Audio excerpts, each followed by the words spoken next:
The Wednesday week is sponsored by Michael Constantine Wealth Management. We bet you can't find a financial advisor closer to Hillsborough Stadium. Good evening, good morning, good afternoon, and welcome to the Wednesday week.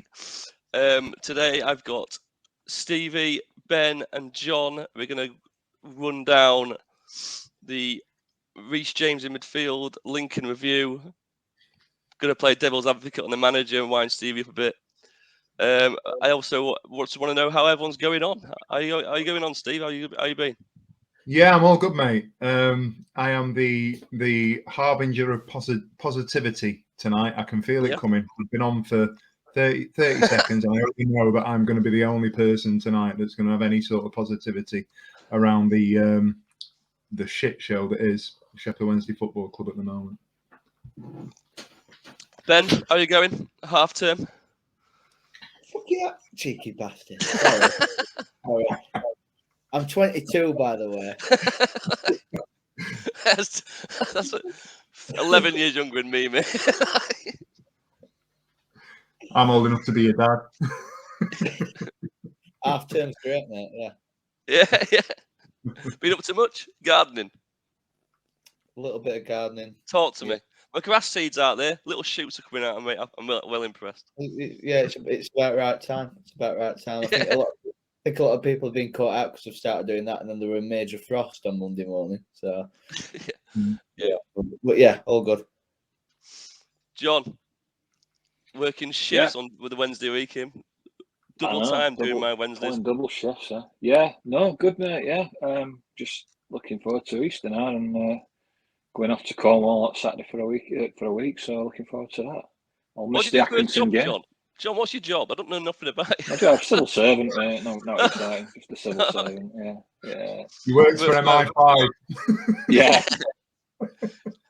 Dangerous man. Have you seen that film Nobody? That's a great film. Oh, brilliant! Yeah, brilliant. You just don't expect it to be that hard, and he is. Oh, yeah.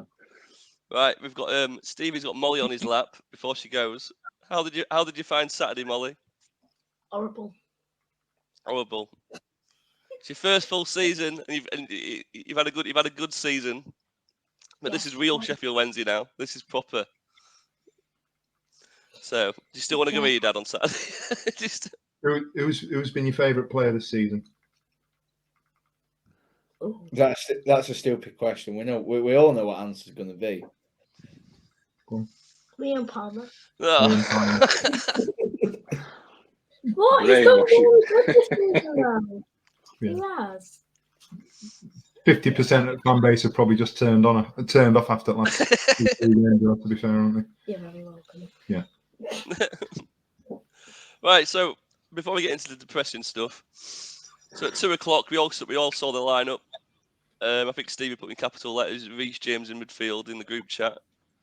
So I'll come to you first, Steve. When you first saw that news, do you think that was more a kick up the arse for the other three because he's tried giving them a chance and they've let him down? So if I'll put a left back there, maybe that might get something out of him. Or do you think it is because he's a great footballer? I think if we're going to get into it, I think it's probably more of the former, isn't it? I think he's come out over the last sort of, certainly from the Forest Green and then the Cheltenham games, has come out and basically gone. He's been asked the questions, and I know that it's becoming a little bit of a cliche now that the local journos don't ask the questions when they say they're going to ask the questions, and that's a conversation for another time. But he's come out and has openly admitted that he wasn't sort of happy and overly enamoured with the performances of the players that have gone in there, and I don't think there's anybody that would disagree with the fact that Adeniran's been given a chance, Delabashiru's been given a chance, Backington's been given a chance, and over the course of the last sort of 3-4 games, not one of them sort of come out there and staked a claim for that sort of third spot in midfield. Did it smack of desperation a little bit? I'm not sure. Was it the right call? I had no arguments with it, to be honest with you. At 2:00 on Saturday, I didn't think it was necessarily a bad call. I don't think he did himself any disgrace. I don't think he was poor by in any way, shape or form. I think the only thing around the Reece James in midfield is that midfield three did feel very unbalanced, if you like, and I don't think that was anything that you could sort of prepare for or legislate. But James is obviously very left-sided. You've got Bannon, who's very left-sided, and then you've got Volks in there as well. Had it been Volks and Byers rather than Bannon, I don't think we'd be having this conversation about whether or not it was the right call. Obviously, James's natural tendency was to drift off to the left. Bannon does tend to do that as well, obviously being a left-sided player, and I think that caused a couple of issues in terms of them pulling out and leaving things. Certainly, obviously, once the equaliser gone in, it became a little bit more desperate. I actually thought that once we'd scored, and for that sort of 10-15 minutes after we'd scored, that we controlled the game quite well. So I've got no complaints about the way that we'd set up, and you know, the way that we'd gone at them in the first half, certainly up until the goal. But then, you know, things got a little bit desperate from the equaliser, and it became a bit of a slog, didn't it? It certainly did. Ben, how did you think Reece James got in midfield? I thought he played quite well, to be honest. I think the only reason why we probably changed and took it off was just to go a bit more attack minded. I think he did all right. Reminded me a little bit throwing you someone who'd been a fullback into midfield of like a little bit of a Kieran Lee. Not sort of saying that, you know, he could do it week in, week out. But yeah, I thought he did all right. I don't think he was part of the problem. We've conceded a goal that I think Stockdale should do better with it, whether he parries it further wide or just holds on to it. I think he should probably just hold on to it, to be honest. I think Cameron. Yeah, we'll get into Lincoln. We'll get into the full game in a minute. I just want to talk about James at the moment in midfield. I just want to get an opinion of all three here. I thought it was fine. John, so everyone sees the game different. So how do you think Reece James midfield went? Yeah, again, I agree with Ben. I think he did all right. I remember saying last week that, you know, Darren Moore had said that, you know, likes of Backinson and Denerin and FDB had been given a chance and they'd not lived up to it, they'd not performed. But then he'd kind of said, but, you know, I've not really got many other options. Well, he's obviously sat back and thought about that, which has prompted him to think, you know what, can't rely on him. I'm going to move James inside and into midfield.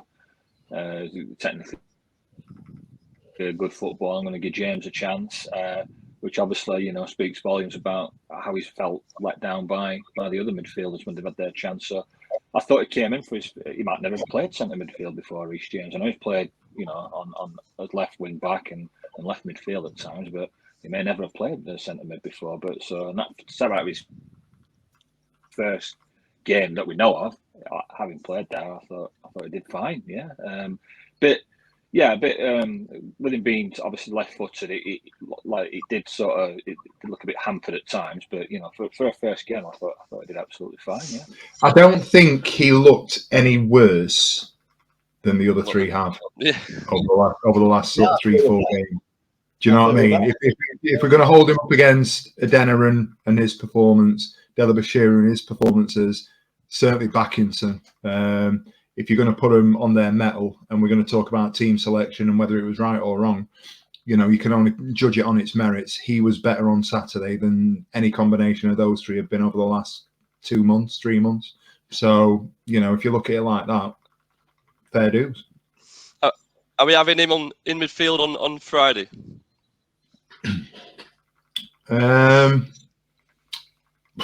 That's another. Or do you think message is being sent to the other three, but you need to put your ideas up now? To be honest with you, and it's almost an existential question. I don't think it matters. This is going to sound ridiculous. I don't think it matters who plays in the middle of the park on Friday necessarily. Whatever combination it is, whoever is in there is going to have to do it. Do you know what I mean? I'm not overly bothered. If he plays James again, he plays James again. If he plays, you know, Delabashir, so be it. The only one that I think at the moment, based on current form and current performances, that I'd really sort of roll my eyes at would be Backinson. I don't think Backinson's anywhere near starting 11 at the minute.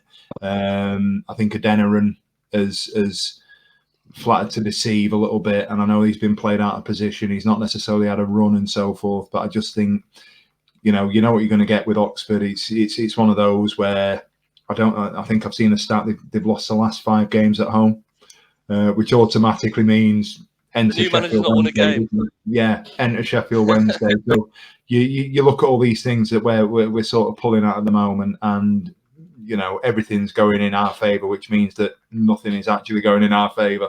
I wouldn't be disappointed seeing James in there on Friday. I would be disappointed if I saw Backinson, if I'm honest with you. But either one of the other two, so be it. Right, I mean, has Backinson even had a good game since the Southampton game? I mean, I'm struggling if I'm honest. But that's the problem. Right, so we're going to get into Lincoln. Si put a voice note into the group chat. I'm going to listen to it right now. Are you ready?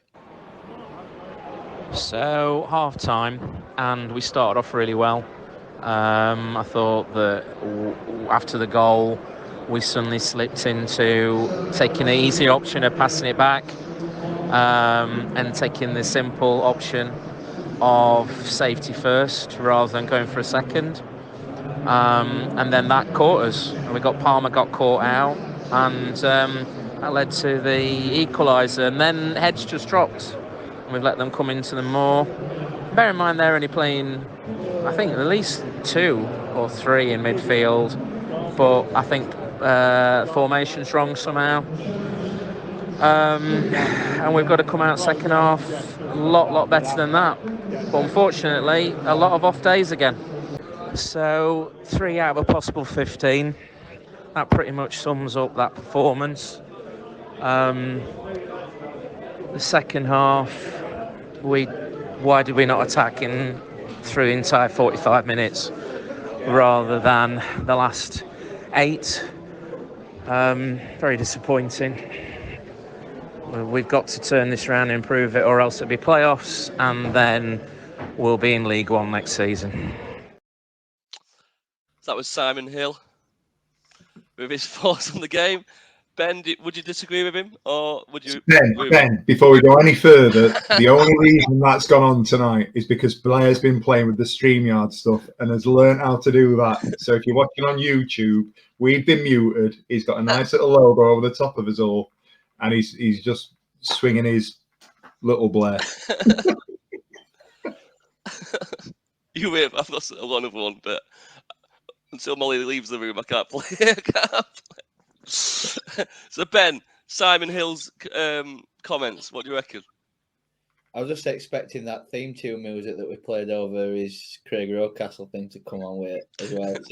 Stevie knows what I mean. I started nodding off. I can't disagree. I can't disagree. Probably because I didn't listen to it second half of it, but other than that, what I did hear, I thought he's spot on, and we do have to turn it round. Otherwise, I won't be quite as doom and gloom as Simon, not quite. But yeah, I think Saturday was the first time for me that I felt we're rocking a bit. Like the Barnsley game, I could let them off completely because that felt inevitable. I think the situation, like the form going into the game, them being at home, I think it were nailed on. Even though I thought we were a better team at second half. Forest Green, it's shit, but one game like that can happen. Cheltenham, I think how we fought back from 2-0 down and quite easily won it at the end with Will Vaulks and other chances. It was a Lincoln game where I really thought that's just been completely lacklustre. Yeah, so I can see where Simon's coming from. When you watch the highlights, and the club's only put on the 2-minute highlights, all those chances, if you watch the highlights and you didn't watch the game, you'd think, God, Wednesday wasted a lot of chances, but most of them came in the last 10 minutes, did they not? Yeah, I think so. I think the majority of our chance, like the right at the end of the game, pretty much last kick. I think, did Smith have one cleared off the line, then the rebound, goalkeeper saved it. Not really done that much with the header. Probably should have. Annoying, but it got to the point of like, oh crap, we need to actually win this game now. And then they turn it on. First 25 minutes, Stevie, they were brilliant, weren't they? I thought they were comfortable. I thought it was exactly the response we needed. We're in that sort of rut at the moment of the team getting announced at 2, and we all know what the issues are. There's no Windass, there's no Byers. You know, we're struggling a little bit for cover with those two. We're missing Pato a little bit if you look down the bench, and there's no getting away from the fact that the first 11 will be what it'll be. But when you look at the bench, I think he's obviously got players out there that he wouldn't probably have chosen to put on the bench a month ago or 2 months ago before the injuries have hit, and that's obviously caused a major issue. So at 2 o'clock, I wasn't overly worried about the starting 11 based on what we got. Obviously, there's concerns because we're missing 2 of our sort of talismanic players, but I thought we had enough, and we set off. I thought we were absolutely fine for the first sort of 5-10 minutes. We played with a decent tempo. Obviously, we've gone in front, we've scored the goal, and we've controlled the game relatively well. And then what happened, and people are going to point the finger at Liam Palmer. People are going to point the finger at 1 or 2 other players and say that there was a turnover of the ball. You can go right up to Stockdale, and we can argue whether or not Stockdale was at fault. And I'll always argue that Ben's in a much better position than I am to argue whether or not a goalkeeper should be doing better. I do think that sort of opinion has been swayed a little bit from the Cheltenham game, because it was a very similar situation to the Cheltenham game, and it was the Oxford game that he was actually dropped for the first time round, wasn't it? Because there was all the noises about it being Stockdale can't save from distance, and then he's had the one against Cheltenham, and then we've had the one against Lincoln on Saturday, and now all of a sudden Cheltenham he made some great saves as well, didn't he? He did. He's been a fantastic. I was surprised when he got left out, because I wasn't aware of this shooting from range issue, and I don't know if that's even a thing. I don't even know if that's a thing that they're talking about. That's something that comes out in the press. Whether or not it's true or there's any sort of credence to it is another matter. I don't think he did a great deal wrong on Saturday, to be honest with you, up until the goal's gone in. Whether or not it's his fault is a conversation, but I certainly felt, looking at him in the second half, and there were a couple of occasions, and certainly at full time, if you saw him on his knees, he's feeling the weight. I felt for the first time on Saturday that Stockdale was feeling the pressure. Which is weird, because when you look at his career, he's had a lot of promotions in his career. So I think that's a bit of the thinking. If Darren Moore's thinking Cameron Dawson's cracking a bit under the weight of this pressure of winning the title with Sheffield Wednesday, I'll throw Stockdale, and who's got an abundance of experience at doing it. So I don't know. I think it does. We'll talk about the manager again in a minute. John, so second half they came out. Did you think they were going to come out as snarling beasts, and they came out as bereft of ideas? It looked like to me. Well, yeah, came out like chicken salad and performed like chicken shit, didn't they? But no, apart from the last 10 minutes, I suppose. But I think we've just got away from that. What was the strength of us was obviously just getting ourselves in front, and then either getting that killer second goal or seeing games out, wasn't it? And it's just fell away from us without, started with the Barnsley sort of performance and result, and then it's just knocked us, hasn't it? It's just knocked us duck off a bit, and we just can't seem to get back into that groove. Obviously, we've got injuries, but we just can't seem to get back into that groove of, getting his noses in front and powering on or seeing games out. We're now rocking a little bit, aren't we? And then, like you say, we only seem to kind of wake up in the last sort of 10 minutes when we were, the crowd's trying to desperately suck a goal in, and Flint's staying up front, and they're bombing balls into the box, and they're clearing them off of the line and everything. But we just couldn't get it over the line, could we? And it was just another, as you could see from the final whistle, it really took it out of the players, didn't it? Confidence-wise and emotionally, they felt really sort of, dejected that they did not manage to win that game. And although we're still top of the league, we now know that, if things go against us with the games in hand, then we're going to fall out of that position, and we're the ones playing catch-up, aren't we? So I just think, we just desperately need a win now, don't we, to get back on track, really. And hopefully we can get that on Friday. Yeah, it's for me, it's really frustrating. The thing is, I don't think none of us saw I don't think the manager saw how far Jack Hunt would fall from last season. Because last season he was brilliant, I thought, Jack Hunt. And this season it's like, sorry, Jack, you're crap.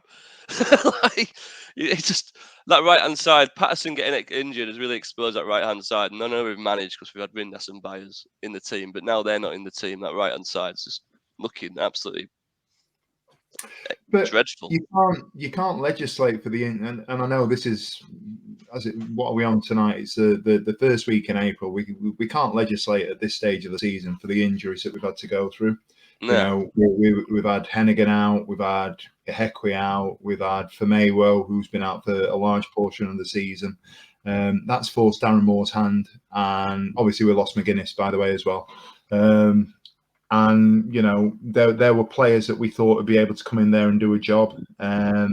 Palmer was right wing back, Jack Hunt right wing back, Iorfa capable of doing right wing back. How many players do you actually want to be Patterson as well? That's 4 players that can go and do a job down that right hand side in the formation that he's got. But because of the injuries and the circumstances, we've ended up having to try and do a job with Dennis Adeniran in there. And to be fair, I can't remember what game it was that he played. He wasn't terrible at right wing back, But how can you possibly sort of legislate for the fact that we've lost the players that we've lost at the stage that we've lost them, and the combination of players that have been missing at the time has left us in a situation where we've gone, all right. And we're not talking about, a week or 2 weeks where we've missed a player here or there. We're talking about missing Hennigan from September, Hekwe from October, Patterson from, when did we play Plymouth? Was it November, December time? We've been missing these players for 3-4 months at a time. So, that's forced his hand in a way that he couldn't have sort of legislated for or expected. And it almost goes back to that point where we're talking about the transfer window and people saying he's not done enough business. But I hate that. I hate that argument. At that point, what business did you want him to do? He had a Which full squad in January, didn't he? Yeah. Who do you want to bring in to compete against Byers, Bannon, Volks? Because let's be right, at that stage, we bring a midfielder in and go, right, we're bringing this player X in. It'd be absolute uproar if he'd left one of those 3 out. Yeah. Because they were the starting 3. All right, everybody that listens will know that I'm the biggest advocate for Liam Palmer that there is, but he's not been at it for the last 2-3 games. I don't think he's been terrible in the grand scheme of things versus everybody else. I think he's finally tired. I think you can see it. He's knackered every time he goes down in a challenge or whatever else. It takes him 30 seconds to get up. The guy's on his arse, absolutely on his arse. But that's what we're dealing with at the moment. We've had the Johnson ban. We've had the only one that I could sort of say, right, we're really looking at a situation where Darren Moore's had to make a serious decision in the last sort of month or so has been the goalkeeper situation. Yeah, and I'll say that. I'll say it. We can argue here or there who should be playing at centre half, who should be playing in the middle, so forth. There's an argument two or four both ways. But the only real sort of tactical decision that he's pushing is who is stuck in goal. Yeah, I quite like Cameron Dawson as well. I thought it was a bit weird when he dropped him. I think it's just that we found that with what we thought we had good. One of the strengths of the team where we thought we'd got good strength in depth, and for 30 odd games we did, didn't we? But then now it's come to the business end of the season, and we want players to come in particular in that midfield, to step in when players are suspended or injured, and they've not done it, and it's really disheartening because we spoke about it all the time about the 5 sub rule, and I was banging the drum about that, how that would benefit us because of the strength and depth that we've got, and now when we need them the most, they've just not stepped up to the plate, have they? And it's really disheartening. So we really need to dig in now and try and get ourselves back on track. Do you want to know what Holly thinks of Adeniran, FDB, and Backinson? Shit! You're all shit! That's what she thinks. Benjamin, talk to me. Right, so we'll part linking away. We've done 25 minutes now, so we're gonna have a break. balls, ghoulies, chaps, tackle, knackers, chaise long and armchairs. dangleberries. Manscaped even threw in 2 free gifts to their Performance Package 4.0, the Manscaped Boxers and Shed Travel Bag. Bring your comfort and boxers to another level. Cojones, Pebbles, gonads, plums, family jewels, brass clankers. The 4th generation trimmer features our cutting-edge ceramic blade to reduce grooming accidents thanks to their advanced skin-safe technology. It's also waterproof and has a 4K LED spotlight if you need a more advanced shave. eggs, Itchy and Scratchy, Mitchell Brothers, jewels, Hanging Brain, twin bank robbers, chaps, walnuts, gobstoppers, gooseberries. stabilizers. The Manscaped 4.0 bundle. It reduces your risk of getting an ingrowing hair, it keeps them clean, it keeps them tidy, and it also increases your chance of fellatio by about 15%. That works out about 2% if you're married. So, you know. Anyway, enter the code TWW20 into the checkout.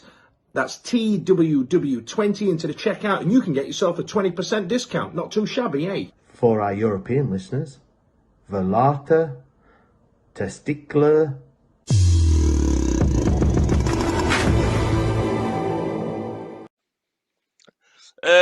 So the reason I thought of this is because of the managerial sackings in the Premier League, which I find mental, and the fact that Steve Cooper's job's at risk, which is just like mind-blowing me.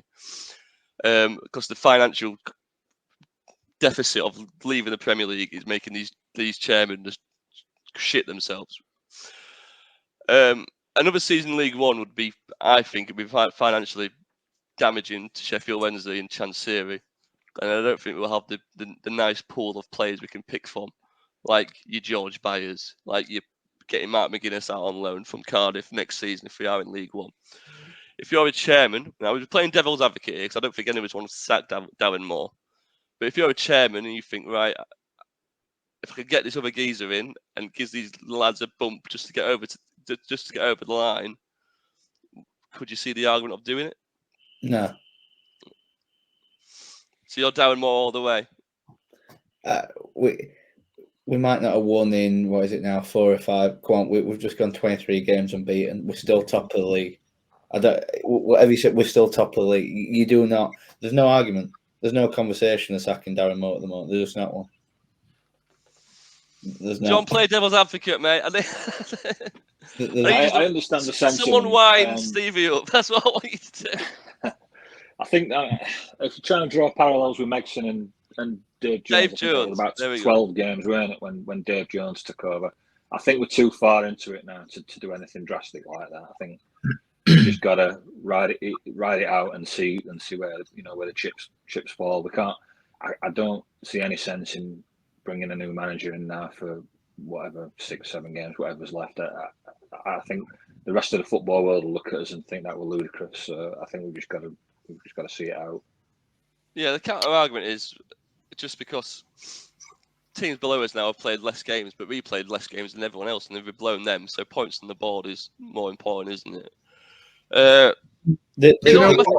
It's automatic in our hand now. The game in hand that Ipswich and Barnsley have is against each other. Yeah, and that's worth bearing in mind. Plymouth have just gone and been, albeit in the Papa John's Trophy, they've just gone and got hammered by Bolton. So yeah, I don't see any point in doing anything drastic. I'm not even entertaining the idea of it, to be honest. The argument for me is always the only kind of manager that you could bring in now would be a man motivator, and that's only ever going to be a short-term fix anyway. So you could probably get somebody who get us. I'm not for a second suggesting that we should, but you imagine you get a type of an Ian Holloway, or dare I say it, not that person, but Steve Bruce came in and motivated a squad and got them within touching distance of. He's obviously not going to come back, and I wouldn't want him back based on everything that had happened. But you get that sort of profile and manager, they'll get us up, but we'd just Wigan it next year, and we'd end up coming straight back down, and that's not the right model for this club. you know, the arguments around the manager are what they are. And I've said this I said it at the back end of last season, I've said it at the start of this season, and every time the argument comes up, whether it's more in or more out, when it wasn't right before the 23-game run started, I always said we've got to give him the season. As it happens, we went on this run that got us to where we are, but you know, he's earned the right to see the season out. And I know it's not been right, but given it all, we've still only lost 2 games in the last 5. And that sounds ridiculous, doesn't it? But before that, you put the 23 on top of that. You know, it's still a hell of a run. If you add the 5-game stint on top of the 23 previous, we've lost 2 games in 28. You know, and if you look at it like that, regardless, and given the circumstances that we've talked around, injuries and things that we've had to deal with at that point, and we've had some abject performances recently, but at the end of the day, who are we going to bring in that's going to do a better job than him at this stage with his squad?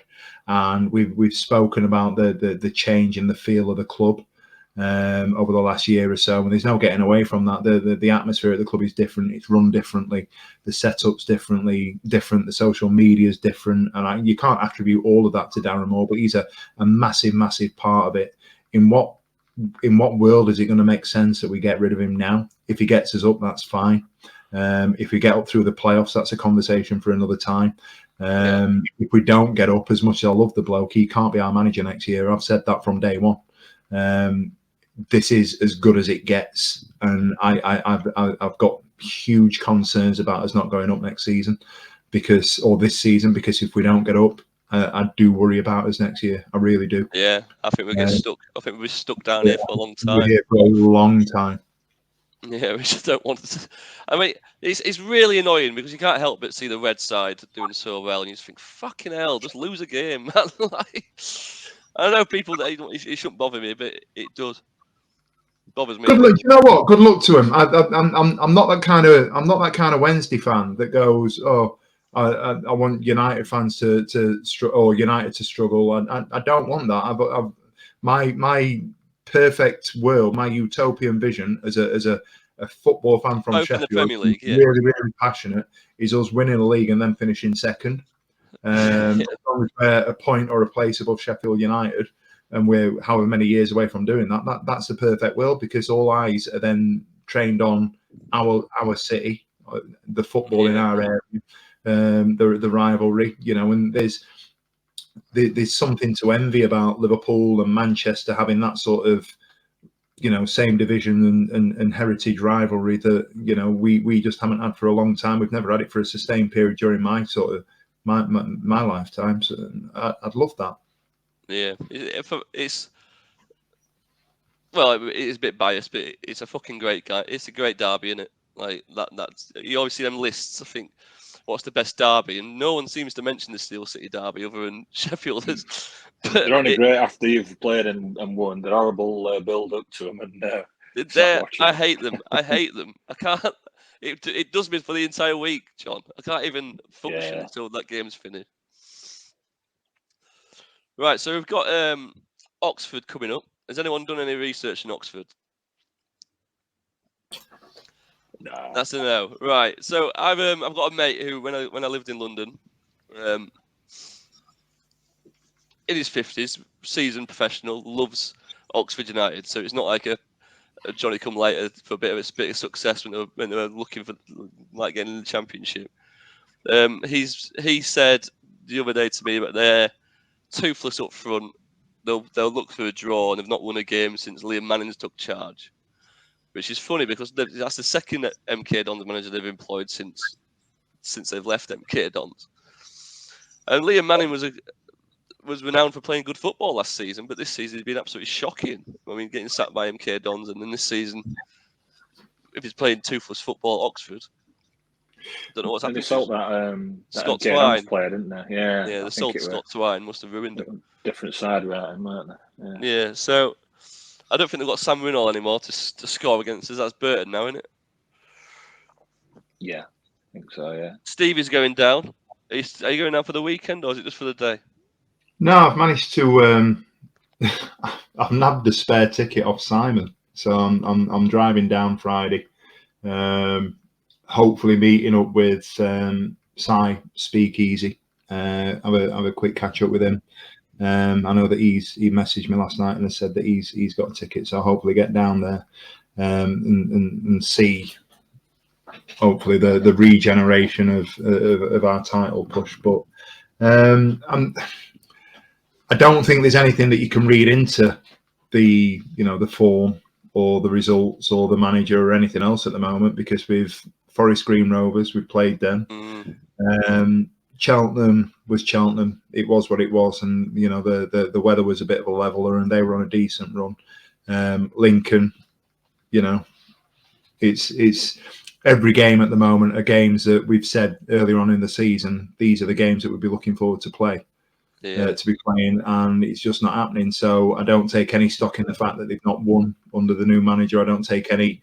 I've got zero hope in the fact that they've lost the last 5 at home. I think it is.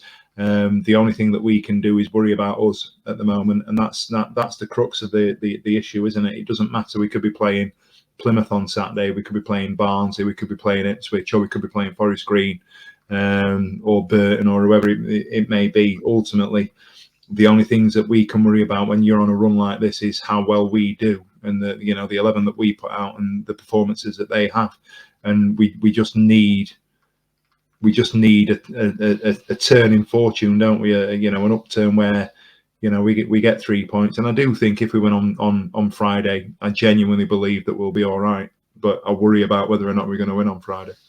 Yeah, they definitely need that confidence boost again. I don't know why they forgot how to win, because they've won so many games this season. So after that, Ben, be Accrington Stanley. You'll be going, won't you, season ticket holder? Yeah, I think it's a big weekend. I think it could swing this weekend, couldn't it? Exactly. I think if we win the Oxford game, we're going to the Accrington Stanley game expecting to win again against a team that we're expected to beat. And I think, touch wood, that puts us back on the right track. But we do just need, whatever form it comes, we just need to get that. You just need to get that win and get over this hurdle that we've come up against. Yeah. The longer it goes on, the harder it'll get. So, by whatever means necessary, 3 points against Oxford, I think that'll roll into the Accrington game. Yeah, I think what no one else has really mentioned about these games then we had, if we played them games that they were scheduled to play against, Cheltenham were like, do you know what I mean, bang out of form. They were losing every game, and we'd have had Bayers. And Barnsley, exactly, and Barnsley weren't the team they are now either when we were scheduled to play them. So you know what? If you, I've not done much research, but I had a quick look at who was playing who in and around us. But Friday we're playing Oxford, Plymouth are away at Morecambe, Ipswich have got Wickham, so you don't know what's going to happen there. Wickham are still pushing. On paper, these are the Wickham game, certainly for Ipswich, is one that you'd think if there's an opportunity for them to drop points there.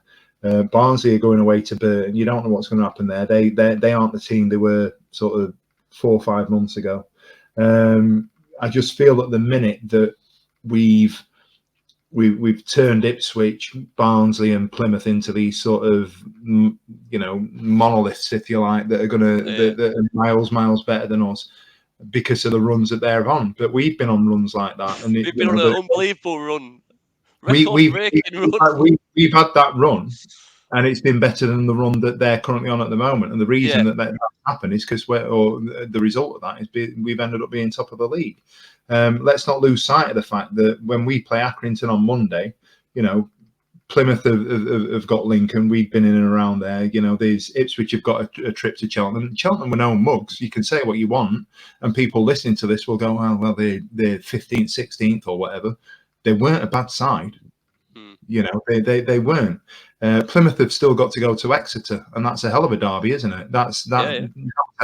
You look at the reverse fixture. That was a hell of a game. And you're looking at where teams are in the league. I'm clutching. I am clutching. But at the end of the day, there are other teams in and around us that have got to go and put in these performances. And it just feels at the minute, because we are who we are and what we are, we kind of get the the sort of feeling that these teams are going to go and steamroll the teams right to the end of the season. There's no way that 3 other teams are going to go unbeaten for the rest of the season or win every game. It's not going to happen because they play each other. For one, points are going to be dropped. We just need to worry about ourselves and stop stressing about what's happening around us. And I'm still not on that Forest Green game. I think history will dictate that you're going to see some more twists and turns. I mean, if you look at the fans of the other clubs, would not have expected us to lose to Forest Green Rovers.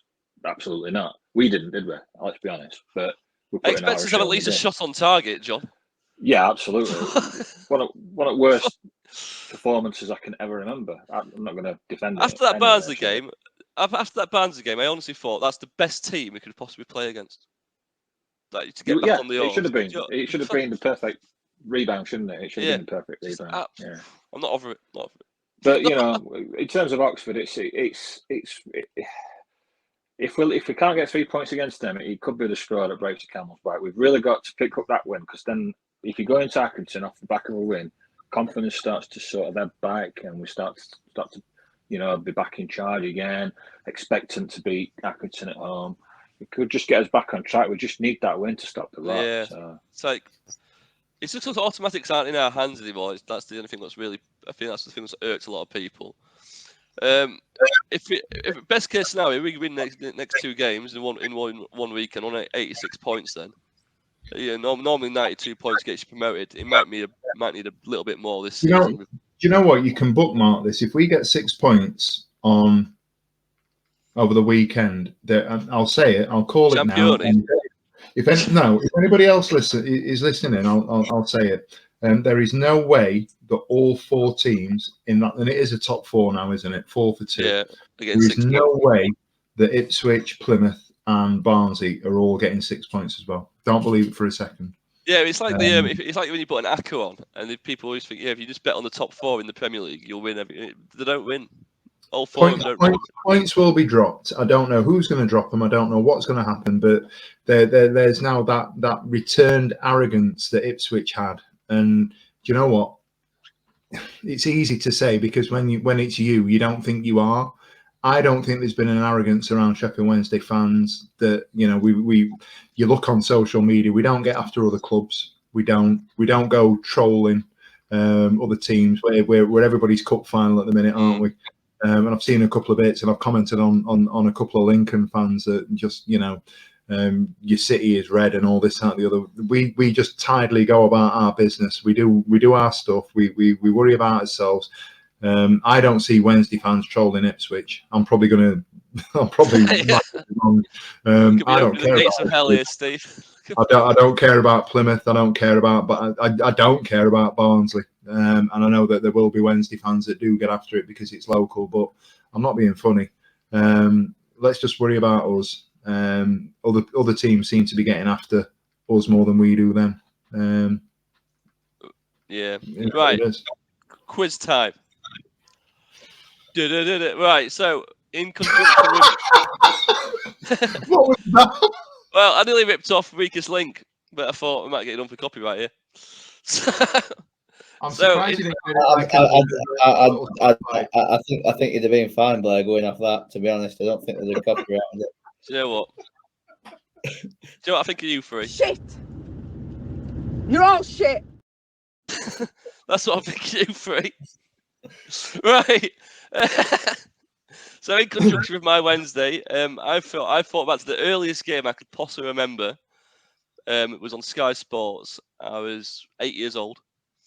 So in 1998, at Hillsborough, on Monday, the 7th of December, there was 19,000 in attendance at Hillsborough in the Premier League. Can you believe that? They played Nottingham Forest. I just want you to name the team. And there were 2 subs. If you name the 2 subs, you can have the 2 subs. But so anyone who played that game for a Sheffield Wednesday point of view, we'll start Stevie, Ben, John. Literally the worst. Right. Can we phone Fudge now? You want me to name the Nottingham, the team that played against Nottingham Forest in 1998? Yeah. What was the date in 98? The 7th of December.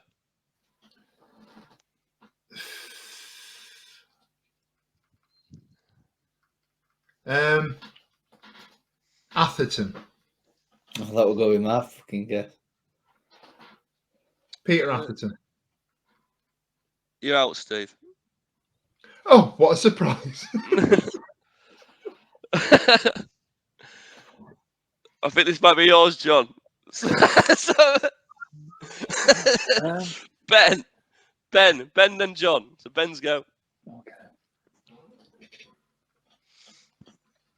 Ben, while you're guessing, I'm just... Lee Briscoe. Lee Briscoe, he's definitely on there. I've just seen his name, but I'll double check. Yeah, he came on 80 minute sub, mate. He knows his stuff, Ben. John, come on. You got the link, Steve. I'm messaging the group chat and going back to that. I'm out because Blair's doing the quiz. This is PremierLeague.com. I can't. Go on, John. But Kevin Pressman. Oh no, he weren't in goal, mate. It was someone else in goal. Well, that's been a quick quiz. You've won again. Brilliant. Do you know what I think of you? Don't even bother reading answers out to this one. Just move on. Yeah. Well, you know what I think of Stevie and John's performance, and that's Shit. You're all shit. Who would score us then? Who would score us? Just give us that. So Wednesday won 3-2. Nicholas Alexander scored. I think this is the reason why he became one of my favourite players, because he had blonde hair and I was 8 years old. Woo. And then Carboni scored 2. Right, so he won 3-2. All right. So yeah, I thought you would at least got Carboni. And Des Walker, Steve. I was thinking of Carboni, but when we beat Forest 2-0, and did he get 2? And when we first signed him, but it was earlier than 98, wasn't it? So, yeah, so that's the earliest game I could possibly remember.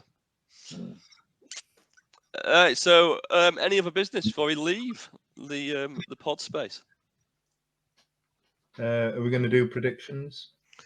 Oh yeah, we always forget that. And Steve's line, your line is always, "Are we going to do predictions at all?" Gregory got Player of the Month as well, didn't he? Yeah, not surprised. Yeah. Did anyone else play this weekend?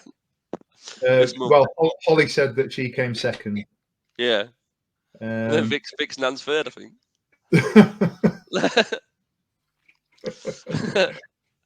No, I don't know.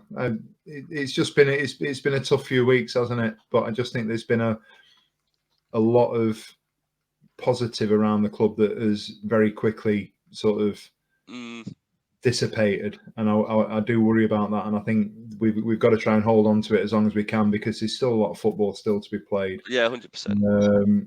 We could still win a league. We are top of the league. You wouldn't think it, would you? You wouldn't think. Do you know what?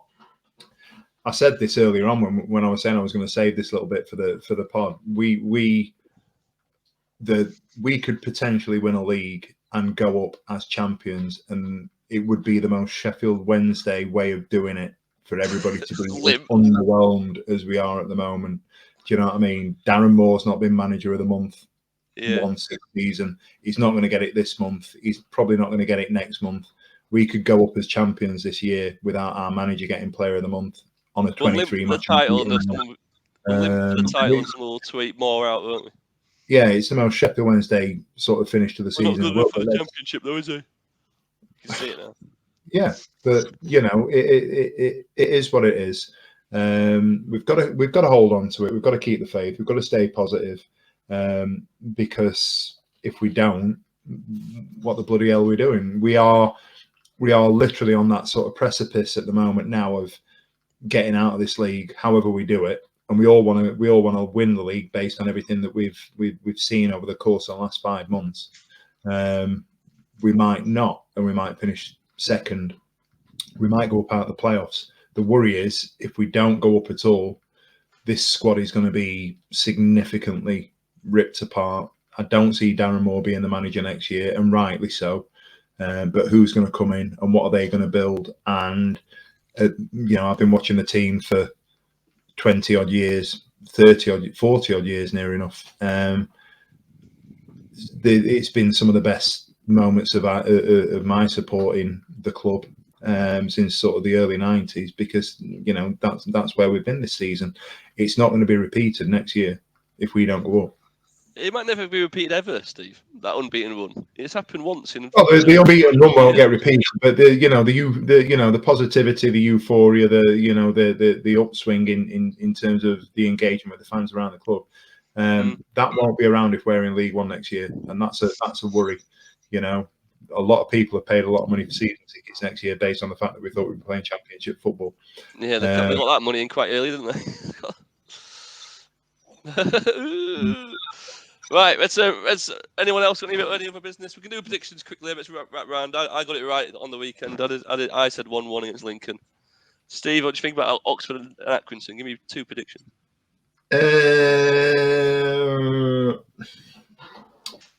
You've got to keep going with the fact that we can't keep on this run based on where we've been. We can't stay on this run forever. We're going to win sometime. Scrappy, very, very scrappy, nervy. 1-0, 2-1. 2-1. 2-1 Oxford. 2-1 to Wednesday. Right. Accrington. We'll do the Accrington now, Steve. Accrington. Based on beating Oxford. If we beat Oxford, we'll win at a procession. If we don't beat Oxford, it'll be a dour 0-0. And there'll be 15,000 people all over season cards. Yeah. It'd be awful. It'd be awful. Ben, give me 2 predictions. 1-0, 1-0. 1-0, like it. John? I was saying to my friend on match day, I had this terrible feeling that we'd get to the home game against Derby, needing a point to stay in the top 2, and them needing something, or them not having anything to play for and playing freely and knocking us into the playoffs. So I really hope that didn't come true. However, my confidence is quite shaken. So I can only muster a 1-1 at Oxford and a 2-0 regardless against Accrington. Yeah, I think mine's more desperation of hope, but I think we'll beat Oxford 1-0, and then if we beat Oxford, I think they will put Accrington to the sword, but they've got to beat Oxford. Right, so that's the end of the show today. So see you later. The Wednesday week is sponsored by Michael Constantine Wealth Management. We bet you can't find a financial advisor closer to Hillsborough Stadium. If you're happy and you know it, clap your hands. If you're happy and you know it, clap your hands. If you're happy and you know it and you really want to show it. If you're happy and you know it, clap your hands.